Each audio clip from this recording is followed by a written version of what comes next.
The first rule in grip sport is you tell everyone about grip sport. Crushing, pinch grip, thick bar, wrists. If the best guy in the world can't lift 100 pounds on it, I don't give a shit about it. All right, back again with another episode of the Grip Show. Today we're going to kind of be focusing on some updated rankings for the North American rankings, which Eric is the guy that compiles those and puts in all that work and kind of goes through measuring up all the numbers and statistics. So with the Super Series kind of recently wrapping up and a lot of people competing in that, it's kind of a good time to see how those rankings may have shifted and stuff of that nature. And towards the end, we might also get into kind of mentioning some upcoming competitions that people could just, if you don't have anything on your schedule or if you maybe didn't know about it, just putting some information out there for, certain competitions are wrapping up. Hey, here's what's on the, schedule in the future. So how you doing, Eric? I'm doing great. How about you, Zach? Not too bad. Yeah. Just, like I said, ready to get into some of these rankings, and we can, like I said, probably start with like the lighter weight women's class. And for your rankings, I believe the lowest is 63 kilos is where it would begin. Okay. Yeah. I have 3 women's classes ranked 63, 84 and above. Now this division, there were 80 women in the Super Series. So with time, like anything, I'm willing to expand and maybe rank a 4th class. We'll see how things go. But as the sport grows and participation grows, so too will my ranking categories maybe be adjusted, because I recognize that there's a big difference between 63 and 84. That's a big gap. But yeah, what Super Series was a great opportunity. There were over 300 people competed. So it gives me a lot of data at once, and the Super Series spread over 2 stages. It's maybe not a perfectly balanced set of events, but it does test a lot of different aspects. So it does give a lot of information. As we go through this, I might just touch on some of the changes that I remember, or the key changes. To be considered for this list, you have to have competed at least once in the past 12 months. So in going through this update, I noticed a lot of people had not competed since last year's Super Series. So those people were cleared out, because you can't just hog a spot on the rankings and then hold on to it forever. So 12, it's a rolling 12 months. So if you haven't competed in 12 months, King Kong is another one. I noticed there's a lot of people, some people on this list have not competed since King Kong. So if they don't compete between now and this year's King Kong, they're also going to be removed. But yeah, if we start with the lightweight women's. So Aggie Saint-Jacques, she lives in the Ottawa area in Gatineau in Quebec, just across the river from where I live. We discovered her at GripCons. So Andrew of Nemesis Grips organized this GripCon event in late July. It was just a few discussions about grip and grip sport and training, and then there was also a feather crush contest. So feather crush are these women only grip contests to help really grow that community in the area. And it was held at a climbing gym. Aggie's part owner of that climbing gym. She's a high level climber, and she did very well in the grip contest. Like she won the grip contest. And just those results alone, in comparing with the results of the other people in the rankings, led me to believe that she's already number one. So she jumped right to the front. She will be competing in King Kong, so we're going to have a lot more data there. So that's very exciting. Paige Elliott, she was no change there. She's also brand new, first year competing out in California. I think she won nationals when Will hosted, I believe. Others strong, but everyone on these lists are very strong. There weren't many changes in the women's 63 that I can remember, other than clearing out some of the people who had been there a while and replacing them with people who were maybe in 11 or 12. But yeah, most of these recent changes are based on Super Series, Shaw Classic, but any contest that's held, I look at the results and I see, I factor that into these adjustments. So not much to say in the women's 63. Women's 84, no big surprise. Tammy is still the queen. Yes. She has not missed a beat. she's still the person to, and thing is, I know her weights. She looks for challenges, right? So I think she's been down and maybe even considering going down to 63. I don't think there's a need for her to go to 63 because she'll do very well wherever she wants. So, well, like real quick, what is 63 in pounds? It's 140. Is it 139? Okay. Yeah. I was just trying to see like what kind of cut that would look like, or what kind of weight drop that would be. Yeah. For her on the weight side, but that's okay. Yeah. I was just curious.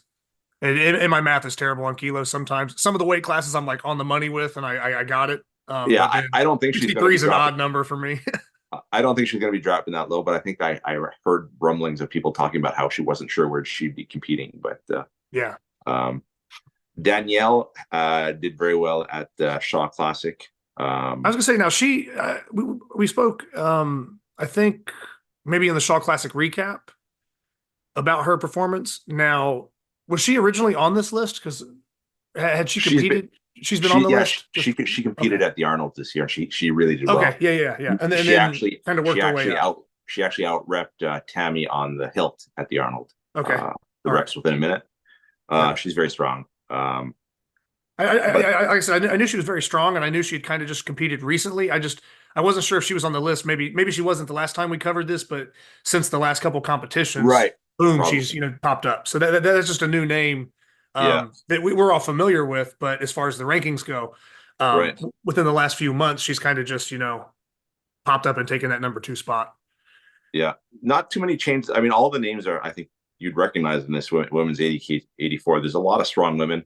Yes. Yep. Some are still within their first year of competing, but they're doing well.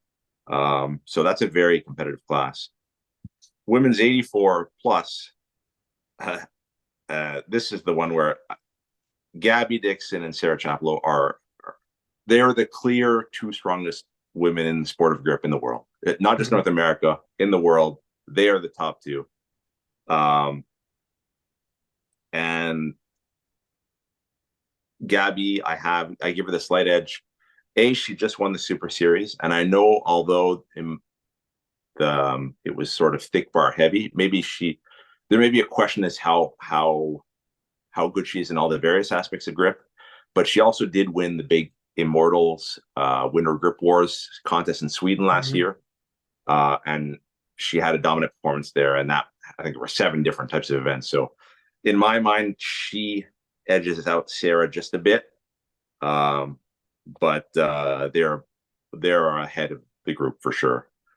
And then Amy Waddles, who just returned. I was gonna say, yeah, I think Amy Waddles kind of just returned here within this last year. So yeah. It's very, very likely the last time we did a rankings episode that she might not have been on the list. Possibly, yeah. Yeah, that could be. But definitely a name that people are kind of familiar with, or they've been reintroduced to. Right. But so there aren't many changes. What I would say is, so these rankings can be found on the Canada Grip Sport website. There's a rankings tab, easy to find. I am always curious if anyone disagrees. I think I posted a thread on the grip board just yesterday. I'm open to comments or opinions, because I'm not saying these are perfect.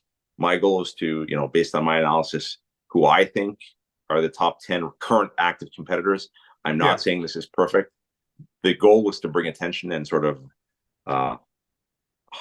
shine the light on the people who are the top performers, just to recognize their performances. But, if you think you have a case for why someone should be ranked ahead of someone else, by all means, either contact me directly or post on the grip board or even in this video. Yeah, I was going to say, if anybody wants to comment below, right, and make a case, or even if they just want to, post your own rankings below. It doesn't have to be like you're appealing anything or you're debating. Right. Just, hey, for fun, what's your opinion? Comment it below. But yeah, I mean, and not that you need to be defended, but to your defense here, you just mentioned a multi-venue competition with over 300 people participating in it. Right. That's just one aspect. And then you're, taking into account all these other competitions that are also going on. Right. And some in kind of close proximity within 2 to 3 months of each other. So just on this, top 10 list alone, I don't want to do the math, but I mean, there's probably 100 plus lifters that we're going to be talking about, and then Yeah. there's so many people that are on the like verge of making these lists also, in that 11th or 12th spot if there was one, so it's Yeah.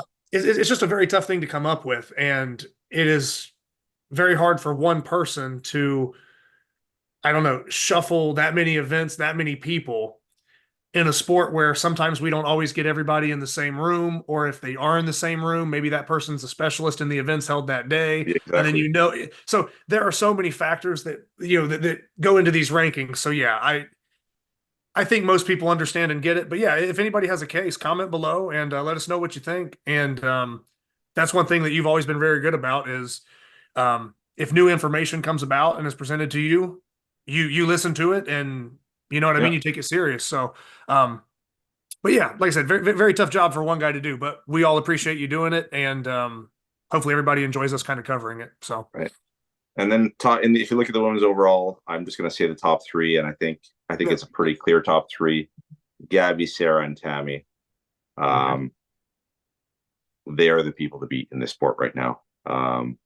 So yeah, but no, it's exciting how fast the women's side of the sport is growing. I didn't look at the participation numbers from the previous year's arm lifting Super Series. I do know that there were 80 this year, which is, that's a big number. So hoping to hit similar numbers in King Kong, maybe even more. We will see.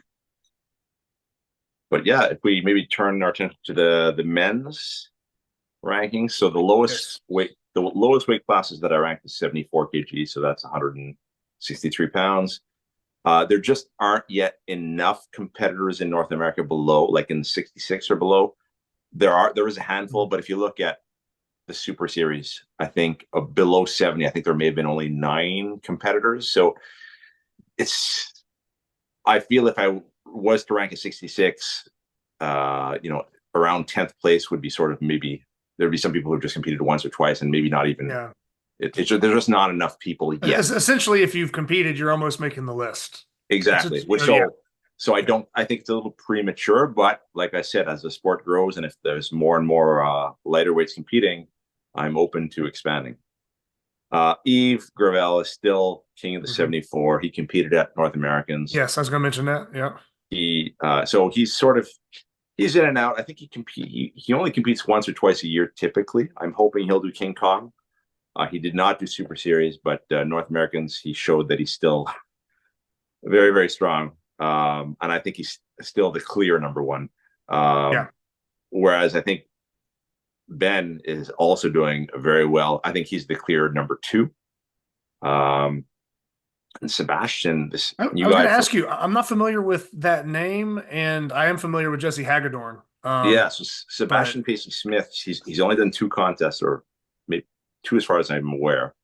He competed his first one at a contest in the Maritimes in New Brunswick earlier this year. He's a climber. He's only 160 pounds, tall, lanky guy. Was he at the North Americans? He came to the North Americans. Okay, so that might have been who you were talking about when he like lifted the inch dumbbell real easy, and it's basically like a body weight lift, essentially. Okay, yeah. So I guess I just kind of forgot the name, but I know exactly who you're talking about now. Yeah, so I'm on the same page. I think he got second at North Americans. I'd have to double check, but yeah, no, he's very, very strong.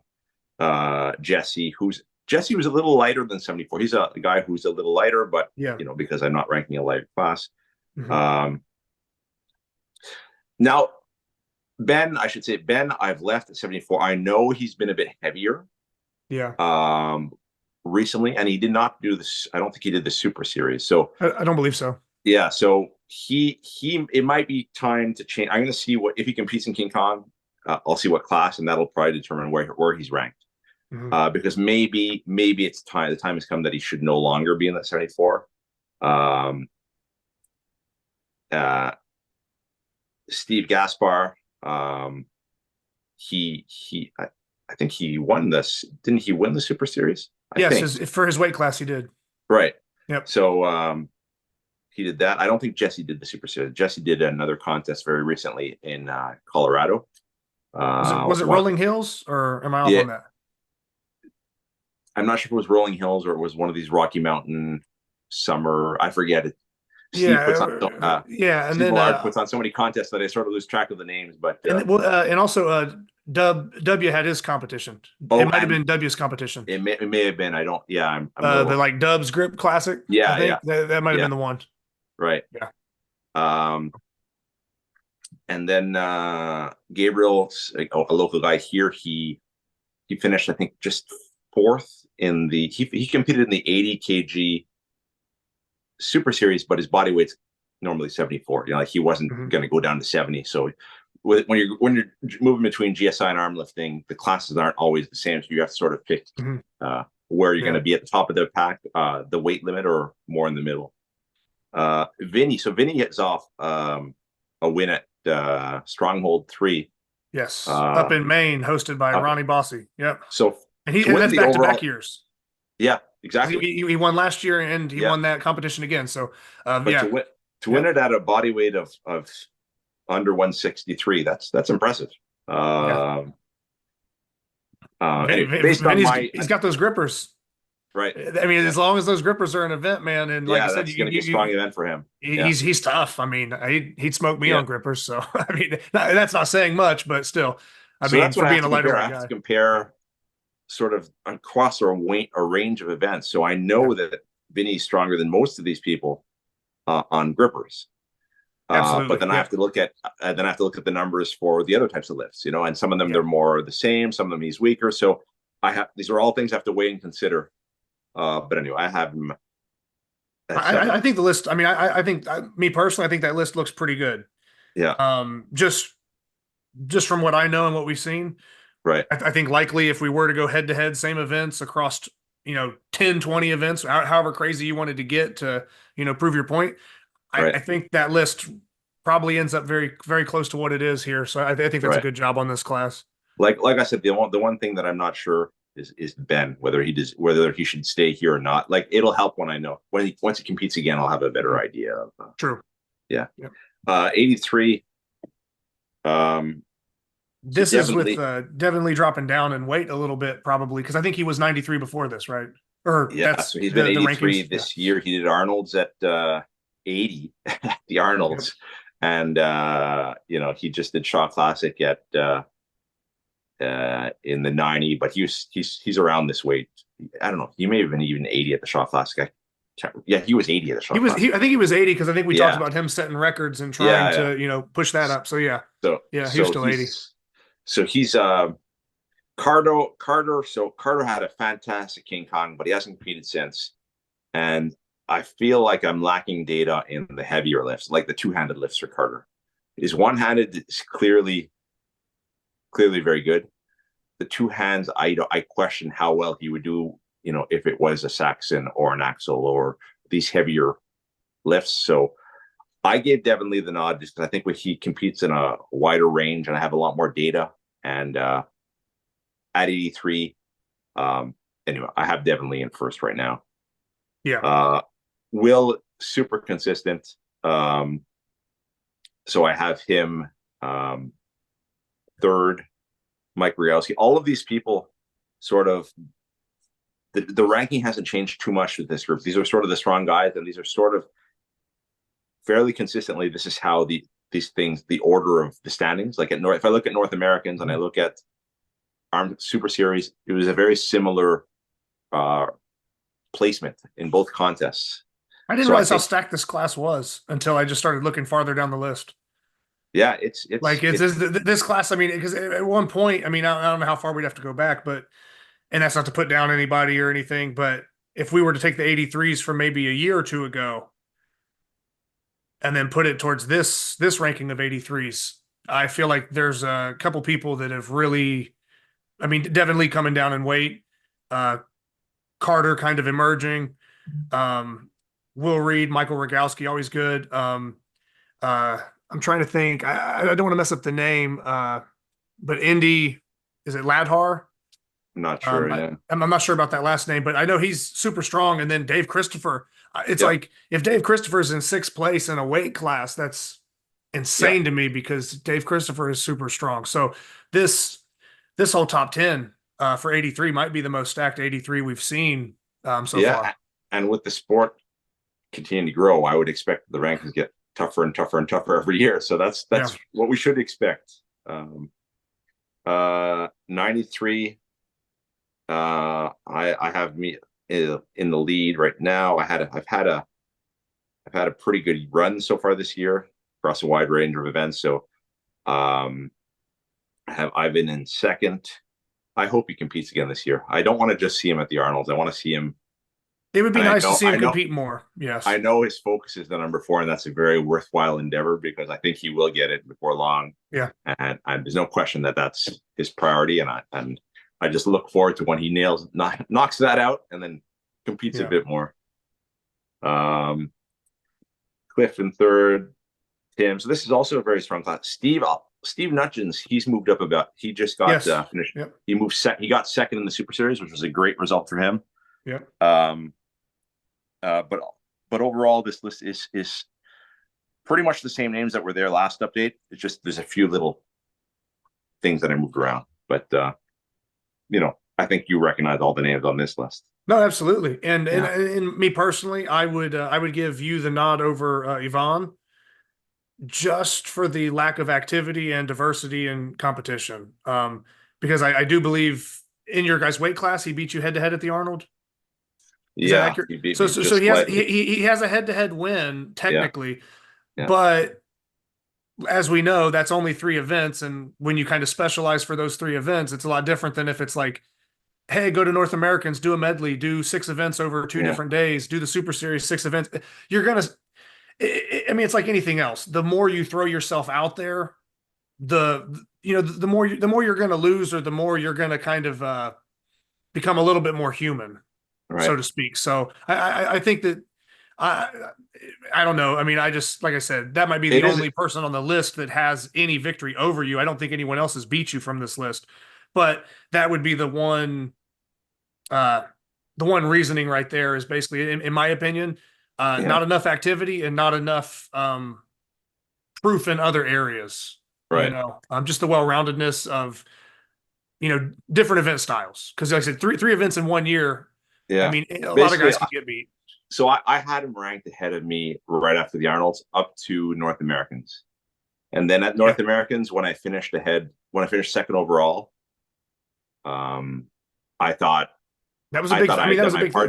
I thought I had done my part to prove that my level is sort of, across many events that I sort of stepped up. So that's why I would have loved him to be there, but he couldn't make it. But so that's sort of when the flip occurred. Yeah. But yeah, these are all challenges, the things that I have to consider, not just for me, but for all of these classes. How do I compare these things? Because people are selective as to which contest they compete in. That completely understandable. It could just be a money thing and you compete what's close by. But if you're really good at certain types of lifts, you're probably going to be seeking out contests that have those, and maybe you're going to be less interested in going to the contests that have events that are not your specialties. But I like to go to pretty much everything I can, just because I do like to test myself with, even if it is things that I'm not the best at. I like to see how I can do in a contest, just to see how different balances of events it can sometimes lead to different results. But I don't know. I think that's part of the allure of the sport, is that it's not just always the same 3 events. Is that there are other things that you can test and see. The 105s, this list hasn't changed much either. Yeah, not at all, because a lot of these people haven't really been too active. From North Americans maybe, because Rob was at North Americans. Luke as well. Sorry, Luke and Rob. Steve Millard, had some competitions in Colorado. Zach Ebel's been somewhat injured and kind of bouncing his way back. Jake Fuller's been pretty active. Then Mad Cow, So Mike hasn't competed, as far as I know, since last year's Olympia. So he's also on the bubble. Zach hasn't competed. Has he competed this year, or it's been almost a year since Zach has had some issues? So he also. I think the Arnold was it, right? He had a good performance at the Arnold, but every lift. You're right. He did the Arnold, right? Yeah. So he's still on the list for a while. But Matt Marino jumped a bit because he did have an excellent Super Series. I forget I don't remember offhand how he placed, but he did have a good contest. So Yeah, and he pulled some really big numbers, especially yeah, on the V bar. I mean, which he did at the Olympia that I was at as well. I mean, he's good vertical lifter. And yeah, he's good lifter on a lot of things, but specifically on the V bar. I knew that with that being in that event lineup, I knew he would pull a big number on that. And I think he hit like 251, maybe something like that. Talking right, pounds, obviously, yeah, yeah. but yeah, And the 120s, Jed and Jalen, and they're very close right now. probably come Jalen, down to event selection. You know, it's like one of those things where I think either guy could get the other on certain days. like if just at North Americans, Jalen won the weight class, but Jed finished higher overall. You know, it's one of these things. They're extremely close now.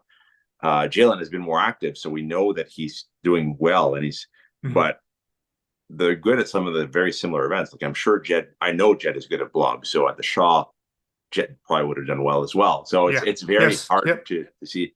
So I feel like maybe King Kong will be a great another potential source for data to make some of these adjustments or base some of these adjustments on. I've been in third. I'm hoping he'll be a bit more active soon because he's such a strong guy. So I do look forward to seeing him in contests. He's also been. I don't want to make the comparison to Yvonne, but been maybe the first year and a half we saw him was more active on the competition scene and competition lifts. Obviously, still doing feats on the side and stuff like that, but he wasn't really a gripper guy. And this past 6 months to a year, maybe, I don't know, but there's like a switch that flipped, and he's really chasing some gripper stuff in his training, and he's really kind of put all his eggs in that basket of like he's got this gripper goal in mind, and he's training these grippers, and that's what he's enjoying.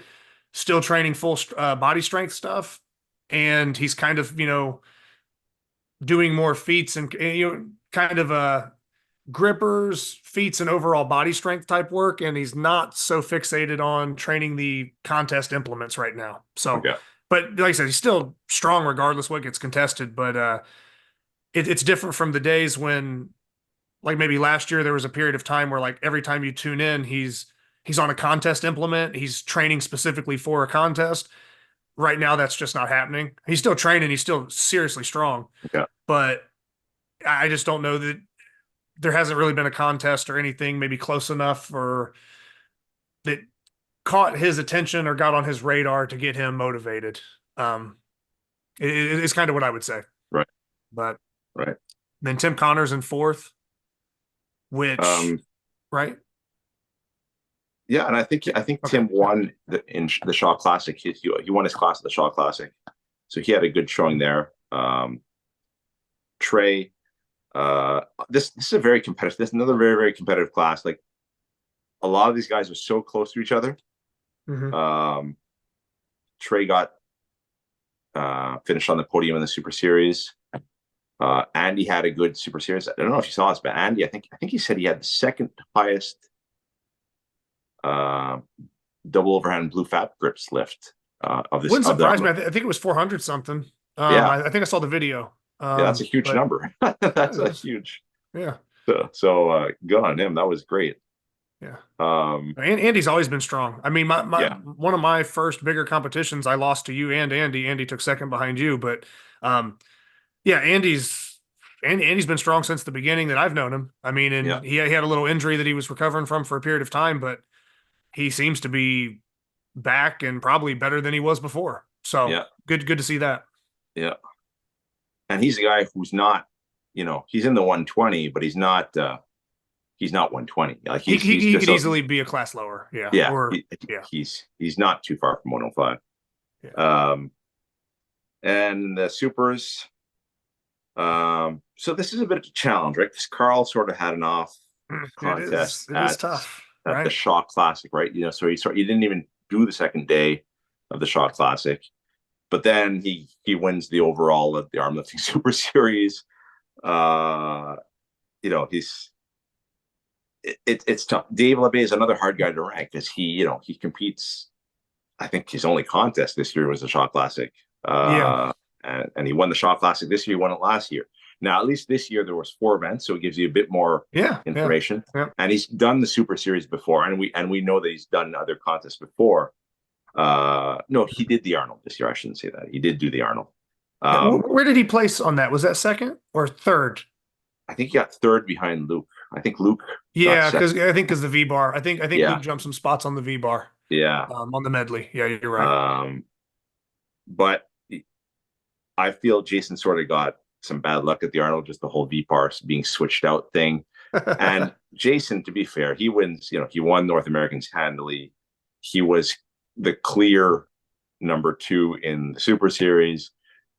Jason's been winning a lot, and he competes in everything, and he doesn't really have any weaknesses. So I think I have more justification, maybe Dave is a better blob lifter. Maybe he's better on a couple of those lifts, but I'm pretty sure that in a very balanced contest like the North Americans, I think even if Dave was there, I don't think he would beat Jason at the North Americans. It'd be tough, especially with like the double mini inch pinch and stuff like that. Yeah. Like I said, Jason's one of those guys, and we've mentioned it, where small little finicky lifts to the big double overhand full body lifts. He's just good. Yeah. And he's never really making any excuses or complaining about event lineups. He just shows up, and honestly, everything's right there at the top with anybody. Like you said, maybe a little bad luck on the V bar at the Arnold or something, but man, he's there's almost not any event you can really throw at him that is going to give him problems or he's going to get too bent out of shape about. So right. Yep. So that's the list. And if we go to the Masters, that's not changing much. Yeah, well, Jason, I mean, Jason probably just off winning in his activity level. I mean, he's really probably the clear winner there. Yeah, for the Masters, and then Ode, then Rob and Steve. They're very very. You know what I was going to mention too, man. Just looking at all these lists, I think this would be kind of an indication of where both sides of the sport, or all aspects of this grip stuff, is going, because this is an insane Masters list as well. Because I mean, from Jason to Owen Haugen, Rob McMurrin, Steve Millard, and then I checked out some of Adam Cohen's lifts from the Super Series, and they were good. Like strong, man. He won the Masters division, lightweights. So like that top 5 for a Masters, it's like, man, that's probably the strongest Masters list we've seen. And just I don't know. Like I said, just one of the best classes. I don't know, one of those stacked Masters lists I've looked at. But like I said, and a lot of these guys have competed recently, so I've seen a lot of their lifts, and they're sticking in my mind right now. So no, for sure. And the overall, that hasn't changed too much. I mean, the top 4 matched the Supers. Yes. And then I still have Luke, Jed. Man, put Luke over Jed. I mean, North Americans overall, Luke finished ahead, and Luke won the medley. And I really put a lot in a medley. Like, if it's a big medley, there's just really so much to it. Yeah. And Luke is good. Luke's very good. Yeah. But I make that joke because it's the first time he's beat Jed in a competition. He beats Jed one time out of all these years, and he just instantly jumps napalm. No, I'm just messing around. But yeah, Luke, I mean, that contest, I finished ahead of both of them at North Americans, but I still don't feel like I only got 32 in the medley, and Luke got 36 or something. I just think, especially that medley, I mean, I designed the medley and I want it to be varied and test a lot of different things. And for him to be the overall best, I just put a lot of generally speaking, if you look at who wins medleys, they're often the top guy, right? So I just have a lot of respect for Luke, and I think that's what happened. But Luke's another guy that's kind of good everywhere. I mean, it's like similar to yourself. Luke is kind of good everywhere, and I mean, pinch, thick bar. But you look at the names. You look at the names from 5 to 10. So me, Jed, Luke, Jalen, Ivan, Ben. I mean, we're all very, very close to each other. We're very, very close. Yeah, I mean, like I said, most of these lists, depending on the event and day, Yeah, anything can kind of happen. yeah, That's how I look at it. So yeah. So that's sort of not major changes to the rankings, but if this is new to you, go check them out. CanadaGripSport.com/rankings. Hopefully, this provides a sense of some motivation to compete. There are lots of contests coming up that I know we wanted to just sort of briefly mention what we know is coming up. Yep. Anything else that you want to talk on about the rankings before we move on? no, like I said, I think, I mean, just at first glance, I mean, maybe if I sat and stared at them for another 2 hours, I could, Right. nitpick something. But Right. first glance, I don't have anything I see that would really be controversial or stands out to me as being out of place. So as I'm looking at them and as we just covered them, Right. I pretty much agree with it. Right. You know what I mean? So yeah, nothing for me to really add other than each class seems to be getting more and more competitive. Yeah. The standards and just the what it takes to make these lists is pretty ridiculous. Like we Right. mentioned, like, if you're in like the top 5 or so, it's like if you even make these lists at all, you're ridiculously strong at what you're doing. Yeah. Because I mean, even if you go down to 10th, it's like we just saw with the overall there. It's like Right. some of the strongest people that have ever done this sport are still like, 8, 9, and 10. So, Right. man, it's I just think it's a lot of fun when it's like Yeah. that, because now there's competition. Now you're just held accountable. Now, we get to really see where everybody's going to end up, as things keep going.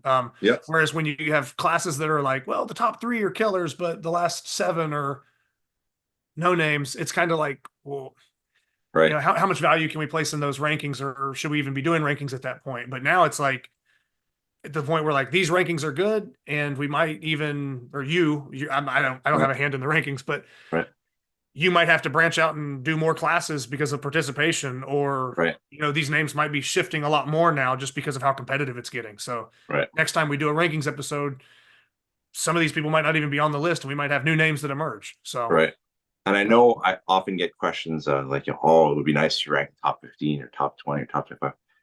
I agree, it would be nice. Too much But time. it's just so much work. Yeah, don't do it. Don't do it. So, top 100 would be great, but it's just. Yeah, but also, Eric, on that, Yeah. I totally understand people kind of wanting to, maybe wanting that name mentioned or maybe getting in there, but it's hard enough to get it down to 10 without having errors and mistakes. Right. If you open it up to 15 and 20, you know how hard it becomes, like when someone's sitting at 18th and they're like, oh, but I really think I should have been 17th. And you're like, Right. well, what are we arguing about? Like Right. that's, you almost lose the whole spirit of the rankings. It just would be crazy. Way too much work on you. And the more you start to open that up, I just think, the tougher it gets and the more watered down it gets. I think that right about that, 10th, that top 10, I think that's kind of the sweet spot. If you go any less, then you are excluding some of the world's best, because 6, 7, 8, 9, could potentially have beat guys in the top 5. So I think 10 is about that sweet spot. And if you're number 11, then just keep training and get to 10 or start climbing the ladder. Don't bring, not that anybody said this, but I'm saying in my head, it's like, don't try to extend the rankings so that your name's on there. Just up your training and up your level to make the rankings. You know what I mean? Just improve yourself. Right. So that's how I kind of look at it, as a challenger to kind of inspire people to get out there. So rankings look awesome to me. And like I said, I think it's good to get a chance to kind of cover it and just update it with a lot of these big competitions going on since the last time. Yeah. Right. One of these contests, so there's a couple of contests coming up, but the first one I'd like to talk about, a lot of people might not be aware of it, but Trey DeMarto, who lives in Montreal, he's running it's an unsanctioned contest on September 14th in Montreal. Unsanctioned only because a lot of these items are not tracked. But that's September 14th. There's 4 events. The first one's a max loadable 2 3/8 dumbbell. So he has it's a loadable dumbbell, and I don't know exactly what it is. I think it's probably just stand up, do sort of like an inch type lift, and then he'll add weight, and you keep going until you can no longer lift it. So that's interesting. Sounds like a really good event to me. Yeah, exactly. You would like it. I'd like to. Yeah. Uh, the second event is a 2x5 Saxon, but it's a hold for time. Okay. So he has a couple of weight increments. I think it's sort of like how you would run a silver bullet, like any time hold on a heavier bar trumps a longer hold on a lighter bar. And for the heavyweights, I think the heaviest load is 200 pounds. So 200 pounds, 2.5 Saxon, I think that's pretty good because a lot of people will be able to lift it. It will be interesting to see how long people can hold it, though. So, and depending on the weight class, the weight's a little lower, and there are different options. My question on that one, Eric, would be, with the Saxon bar being a hold, and you may not know what he's thinking. I don't know if you guys have spoke about it. I don't know. Yeah, but with the Saxon bar or a lot of things. I mean, I've done timed holds in competitions before, like pinching 245s for a timed hold in a competition. But one of the things that's tough with a timed hold where you're on like a lockout type lift is the body contact. Whereas at some point in time when you come up, your body is going to be in contact. And no, technically for a lockout, that's not bracing, but there is that fine line when we're doing a timed hold where, is the bar have to be completely off your body, or how much kind of a body play could someone get if they're holding it at the top, So this will be something, that would be something for him to stay on. And I think because being an unsanctioned event, I think as long as he's judging it consistently, or whoever's judging it, as long as it's done consistently, because I think this might be a learn as we go, but as long as we try to keep it as steady, as consistent for everyone. But that is a good point. I don't remember the order. One of them is there's a vertical medley, so I think that is. I don't know, but I think it's similar to how Ricardo has run the medleys of the hilt at the bigger contest, where there's 3 weight stacks and you do the first one, then you do the second one, then you try to rep out the third one if you can. I think that's what he's doing, but I'm not sure. I haven't seen the weights. And then he has sort of just a regular medley of about 15 or so items. And I saw the list. Some of these things, I don't even know what they are. So he's obviously being creative. Some of them look extremely tough. I don't have the list with me, but it's I'm looking forward to it because some of the things look really, really tough. So it'll be interesting to see how many people are able to do. But I'm looking forward to this contest because it's a contest that's within, it's only 2 hours of drive for me that I'm not organizing. So that's great. I can just go and enjoy the day and compete. So I'm really happy to see new promoters emerge and start holding contests in Canada because it's great for everyone. So that's on September 14th. But on September 14th, there's also an event in Sleepy Hollow, New York, that I saw organized by Alex. I don't know how you pronounce his last name. Guiha. I'm not the one to ask either. Yeah. I know Alex. I have sold and shipped things to Alex. We have talked on and off, but I don't know how to say his name. I mess the names up an awful lot sometimes on here, so I'm always trying to just defer to somebody else. But if you don't know, I'm not going to gamble on it. Like I said, last time I gambled on a name, I messed it up, so I'm out. But so I think he's hosting. I think he's doing some similar. He's kind of doing some throwback lifts, and I think he's doing similar to Trey, where he's kind of doing some stuff that's not really tracked. It's kind of like he's kind of like doing some feet type stuff, just to and that's the name of it. It's called the Feet Meet Invitational. So he's doing the Mash Monster Grippers Ladder, reverse bending, Euro pinch, Max Marcy 45 hub lift, and inch blob combo lift. So I don't know if he has different weights but it's interesting. So he has a formula for it. I spoke to him about it. Okay. He does have a formula in mind for the total weight of the bell and the blob, or kind of what that ladder looks like. Those, just hearing those events again, though, it's like I'm getting ready to move and do some stuff like that. But God, that would be one I would like to do. Okay. Because I'm not as long as the reverse bend is only to 40 degrees. Okay. I'm not a bad reverse bender. I like the Euro, inch dumbbells and blob combo. I could be real good at, and that would be one, man. If I can work it out, but I don't think I'm going to be able to make it. I got too much going Yeah. on right now, but it's super cool competition. And I spoke to Alex about it. So yeah, that's good to see. But yeah, him and Trey kind of, I guess, different competitions, but almost have the same thing in mind where it's a little bit unsanctioned, but it's still Yeah. going to attract the same lifters and the same people. And Yeah. they're still going to be testing grip strength, Yeah. you Yeah. know? Yeah. Yeah. So I like the idea of both competitions personally. Those are the only two I'm aware of. In terms of contests in September. If there are others, I'm just not aware of them, I guess. And then in October, Nick Spencer is doing the Snackdown Squeeze Fest Part 2 in Hanover, PA. And those events, the 2.25 Crusher, 2x5 Saxon, Paul and Axel, and this thing called the pretzel rod lift, but I don't know what that is. I don't know what it is either. I assume it's some type of vertical lift. Okay. But I'm not sure. So I don't know if that would be like a spiraled kind of like hill or something. I'm not sure. But Okay. that's where my head goes when I read that, because I was Right. considering meeting up with Chaz Strange and doing that competition. But like I said, with this newer move kind of popping up, I probably won't be making that one either. But Right. I had my eye on the events and stuff, so I was looking at, what is the pretzel rod lift? But that's what I pictured in my head, was some type of vertical lift. Right. But yeah. And then then we know that October is King Kong month, so Yep. I tell you, if you're in this sport, if you want to consider yourself a grip sport athlete, you should be trying to get to a King Kong venue. There's 33 or 34 already all over the world. So hopefully you'll find one within driving distance of where you live. The main date is October 26th, but they can be held any weekend in October. So most people are doing it that day, but there are others who are doing it earlier. So please get in touch with your local promoter and find out the details for your specific contest, because I wouldn't want you to miss it. And so that's the 2.25 Crusher, our Iron Mine Pinch Block, Finish Ball, and the Little Bighorn. So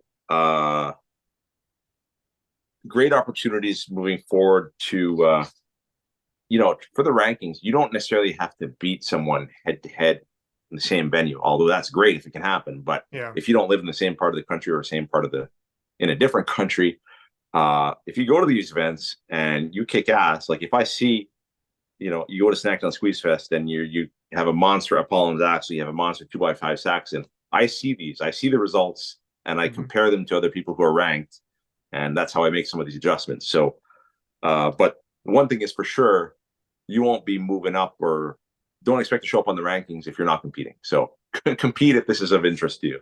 Yeah, you can't get credit for stuff you haven't done. Right. In a contest, right? Yeah, That's the main thing. This is not about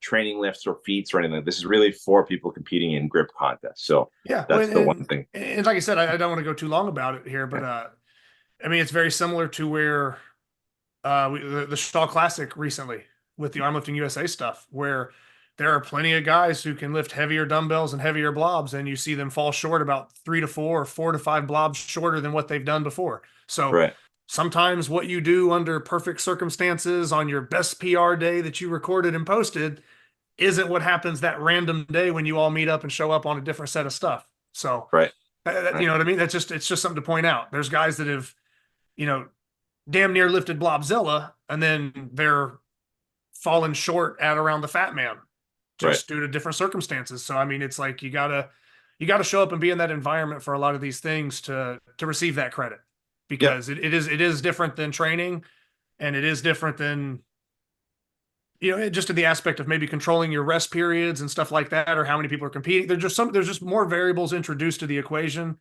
And that's the difference between training and competition. And that's any sport, not just grip sport or whatever. That's any sport. You're familiar with it with arm wrestling. You know the difference between practice and when you're going. And that's what these rankings are off of, is when, those final score sheets are turned in, what happened. Right. And I second that. And there's only 2 other contests in 2024 that I'm aware of in North America. There will be a feather crush tournament in the Ottawa area. That's a women's only grip sport contest. The events have not been announced, but And speaking to Andrew, he was targeting sometime in November. And then there's the Napalm Nightmare World Championship in early December. December 7 is the day. This is the first time I'm going to be hosting a venue for that, and competing as well. So I'm looking forward to joining that event, because that's also an event that can sometimes get a lot of competitive athletes on that. So have you done that one before, the Napalm's Nightmare? Yeah. I want to say, don't quote me on this. I don't think I did it last year. Maybe the year before or 2 years before. Okay. I want to say, man, this is tough. I'd have to go back and look. I've either done it once or twice. Okay. And no, I've done it 2 years. 2 years. Okay. And I think the first year I did it, I might have won the 93 category. Yeah. 93 kilo class. I think I might have won it. Yeah. And then last year, I think me and Jason Mikowski, I think me and Mad Cow were like very close, where I think one of us beat the other in our weight class, but then like I think he might have beat me in the weight class, but I might have beat him in the overall. One of those type deals. Yeah. But yeah, so I've usually been. I think I won it 1 year in the weight class, and then the other year I think I might have been right there, kind of on the bubble at the top, or weight class, or right there. But yeah, but I don't know. I'd have to look at. I don't remember who all competed either, though. So Right. that could change it. But for whoever had done it those 2 years, yeah, like I said. Anyway, For those who don't know, the Napalm Nightmare World Championship, it's 4 events using the Napalm Nightmare apparatus: 2x5 pinch, 3x4 pinch, 2-inch rollers, and 2 and 3/8 rollers. So they're all 200 events. They're all heavy events. Yeah. Yeah. So those are the contests I'm aware of for the rest of 2024. So I plan to hit 3 of them at least. So no, I didn't even mention the world arm lifting, at the Olympia. Can't forget about that. So that it is October 16th, 17th, or 17th, 18th. October, no, the week before, 11th and 12th. Oh, my bad. Okay, yeah, I must have been thinking of something else. I think I was thinking of the Shaw, which was that August 17th, 18th? I might have got those numbers. Yeah, that's what it was. So okay, so it's I think 11th and 12th is right. You're right. So the Olympia. So I know a lot of us are going there. I think he'll have at least 100 competitors. That's what I'm expecting. So yeah, it's a busy fall if you want it to be busy, but yeah, there's actually a lot of these are multi-venue. A few of these are multi-venue, so you have a chance to, if you have a chance to compete, get on it. Yeah, and like I said, with some of these big performances wrapping up and kind of the ranking shifting, and then kind of bringing up what everybody has to look forward to, gives everybody a chance to kind of change where they're at in these rankings, or if they've been out of competition for a while, there's plenty of opportunities to jump back in. So yeah, we just wanted to make sure that we put that information out to everybody, give you an update on the rankings, and kind of let you know what to look forward to as far as competitions are concerned. Other than that, Eric, I'm pretty much good to go with the rankings and those competitions that are coming up. I'm good on everything we covered. If you have anything to add, you can. But no, I think we're good. Awesome, man. Yep. Then we'll wrap it up. So yeah, hopefully see you guys at some competition in the future. And like I said, comment your rankings below, or if you have any type of rankings of your own, shoot them out there, make your case, and let us know what you think. Or if you have any questions about competitions, reach out.